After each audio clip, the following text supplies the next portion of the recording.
Hello friends, welcome back to my channel. आज की video में हम लोग डिस्कस करेंगे transpose of matrix and inverse matrix की। तो चलिए हम शुरू करते हैं। सबसे पहले हम देखते हैं transpose of matrix. Transpose of matrix को शो करते हैं ए डैश या ए ट्रांसपोज से, ए टी। इसकी डेफिनेशन है the matrix obtained by interchanging the rows and columns is called transpose of matrix. यानी कि किसी भी मैट्रिक्स की रो और कॉलम को इंटरचेंज कर देना है, रोज को कॉलम में कन्वर्ट कर देना है, तो हमें किसी मैट्रिक्स का ट्रांसपोज मिल जाएगा। जैसे कि एक एग्जांपल ए है, ए मैट्रिक्स गिवन है 1 5 3 0, हमें इसका ट्रांसपोज निकालना है। तो इसकी फर्स्ट रो थी 1 5, इसका हम फर्स्ट कॉलम बना देंगे और सेकेंड रो का सेकेंड कॉलम। इंटरचेंज करते हमें मैट्रिक्स ए का ट्रांसपोज मिल गया, जिसे हम ए डैश या ए टी से शो कर सकते हैं। अब हम बात करते हैं ट्रांसपोज मैट्रिक्स की कुछ प्रॉपर्टीज़ की। फर्स्ट प्रॉपर्टी है मैट्रिक्स ए के ट्रांसपोज का ट्रांसपोज मैट्रिक्स ए ही होता है। सेकंड इज किसी मैट्रिक्स को हम स्केलर क्वांटिटी के से मल्टीप्लाई करें और फिर उसका ट्रांसपोज लें तो वो इक्वल होता है के ए डैश के, यानी कि मैट्रिक्स ए का ट्रांसपोज और उसके बाद के से मल्टीप्लाई। थर्ड प्रॉपर्टी है दो मैट्रिक्स के सम का ट्रांसपोज उन दोनों मैट्रिक्स के ट्रांसपोज के सम के इक्वल होता है। एंड फोर्थ वन इज दो मैट्रिक्स के मल्टीप्लाई का ट्रांसपोज उन दोनों मैट्रिक्स के ट्रांसपोज के मल्टीप्लाई के इक्वल होता है। लेकिन हमें सेकेंड टर्म को पहले लिखना है, यानी बी डैश ए डैश, ए डैश बी डैश लिखेंगे तो वो गलत होगा। पहले हम बी डैश लिखेंगे फिर ए डैश, बी डैश ए डैश। ओके, अब हम बात करते हैं symmetric and skew symmetric matrices की। देखिए, अगर किसी मैट्रिक्स का ट्रांसपोज उसी मैट्रिक्स के इक्वल हो तो वो मैट्रिक्स सिमेट्रिक मैट्रिक्स होती है, और अगर माइनस ए के इक्वल हो तो स्क्यू सिमेट्रिक मैट्रिक्स। अब हम बात करते हैं इसके कुछ प्रॉपर्टीज़ की। तो देखिए, किसी भी स्क्वायर मैट्रिक्स के लिए ए प्लस ए डैश को सिमेट्रिक मैट्रिक्स कहते हैं और ए माइनस ए डैश को स्क्यू सिमेट्रिक मैट्रिक्स कहते हैं।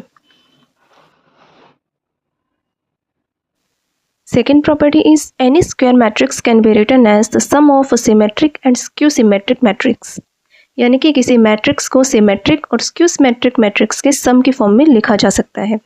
तो A is equal to 1/2 A plus A dash plus 1/2 A minus A dash. अभी हमने देखा A प्लस ए डैश को सिमेट्रिक मैट्रिक्स बोलते हैं, तो 1/2 A plus A dash symmetric और A minus A dash skew symmetric matrix है। अब आता है इन्वर्टिबल मैट्रिक्स। देखिए, मान लेते हैं हम कोई मैट्रिक्स ए है हमारे पास और उसका ऑर्डर है m, एक और मैट्रिक्स है b, उसका भी ऑर्डर m है, यानी कि दोनों का ऑर्डर सेम है और वो इस तरह से है कि A B is equal to B A is equal to I. तो जो b है उसे हम कहते हैं इन्वर्स ऑफ मैट्रिक्स ए, यानी कि जो m है वो इन्वर्टिबल मैट्रिक्स है, उसका इन्वर्स है, और जो इन्वर्स होता है उसे हम शो करते हैं ए इन्वर्स से, ए -1। देखिए, इसकी एक प्रॉपर्टी है कि कोई भी रेक्टेंगुलर मैट्रिक्स है ना, वो कभी भी इन्वर्स मैट्रिक्स नहीं हो सकती। क्यों? क्योंकि कोई रेक्टेंगुलर मैट्रिक्स है, जिसे मान लेते हैं ए और बी, तो A B is equal to B A होगा ही नहीं रेक्टेंगुलर मैट्रिक्स के लिए। और इन्वर्टिबल मैट्रिक्स के लिए कंपलसरी कंडीशन है कि A B is equal to B A हो। तो जब ये दोनों इक्वल होंगे ही नहीं तो फिर इन्वर्टिबल मैट्रिक्स कैसे प्रेजेंट होगी वहाँ पे, है ना। इसीलिए ये मस्ट कंडीशन है कि A B is equal to B A हो, और उसके लिए ज़रूरी है कि ए और बी दोनों स्क्वायर मैट्रिक्स हों, वो भी सेम ऑर्डर की मैट्रिक्स हों।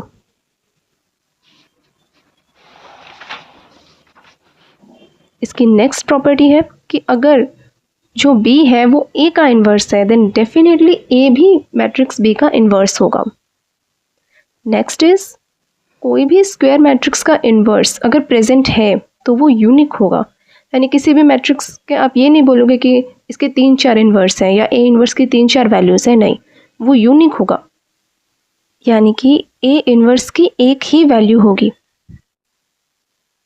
अब हमारा नेक्स्ट पॉइंट है कि किन्हीं भी दो मैट्रिक्स ए और बी दोनों इन्वर्टिबल मैट्रिक्स हैं, उन दोनों के मल्टीप्लाई का इन्वर्स उनके इन्वर्स के मल्टीप्लाई के इक्वल होगा। A B inverse is equal to B inverse A inverse, लेकिन हमें याद रखना है बी पहले आएगा, सेकेंड टर्म पहले, जैसे हमने पहले देखा था A B transpose is equal to B transpose A transpose, उसी तरह बी इन्वर्स ए इन्वर्स। तो ओके फ्रेंड्स, आज के वीडियो में बस इतना ही। नेक्स्ट वीडियो में हम मैट्रिक्स की एक्सरसाइज 3.3 के कुछ क्वेश्चन सॉल्व करेंगे। अगर आपको कोई भी डाउट हो तो आप मुझसे पूछ सकते हैं। Please like, share and comment and subscribe to my channel. Thank you for watching my videos. Thank you.